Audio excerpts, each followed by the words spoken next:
এটি একটি ঐতিহাসিক স্থান। এই স্থানে একজন শিল্পী তার নিজের রং তুলি দিয়ে দুইটি পিলারে দুইটি ছবি এঁকেছেন, একটি নারী একটি পুরুষের। শিল্পীর ধারণা ছবি কথা বলে। দেখি আমরাও ছবি কথা বলে কিনা। ছবি কি কথা বলে? প্রথম আমরা পুরুষের ছবিটি দেখলাম। সত্যিকারভাবে সেই ছবিতে কিছু জিনিস ফুটে উঠেছে।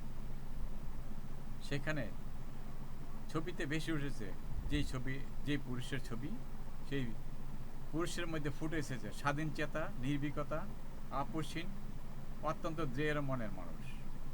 এছাড়াও বহুত গুণান্বিত হবেন এই মহাপুরুষ। সত্যি শিল্পীর আঁকাতে বিভিন্ন গুণ ধরা পড়েছে। তিনি হলেন আমাদের প্রিয় জাতীয় নেতা বঙ্গবন্ধু শেখ মুজিবুর রহমান। দ্বিতীয় ছবিটি আছে একজন নারী। তিনি বিংশ শতাব্দীর অত্যন্ত ক্ষমতাশালী ব্যক্তি। তার ইচ্ছায়, তার হাতের ইশারায় সেনাবাহিনী, আনসার, পুলিশ, বিডিআর, র্যাব ও লক্ষ লক্ষ ছাত্র জনতা তার ইশারাতে উঠা বসা করত।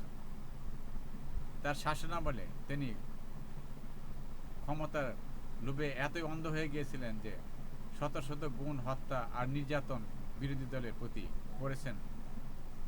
যে তার শাসনামলকে ফেসিবাদের শাসন বলা হয়, আর তাকে বলা হয় ফেসিবাদের জননী। ইতিহাসের পাতায় তিনি একজন কলঙ্কিত নারী। ইতিহাস বলে কীর্তি মানে মৃত্যু নেই, খুনির কোনো ক্ষমা নেই। পবিত্র কোরআনে আল্লাহ পাক বলেন মানুষ তার কৃতকর্মের ফলই ভোগ করে।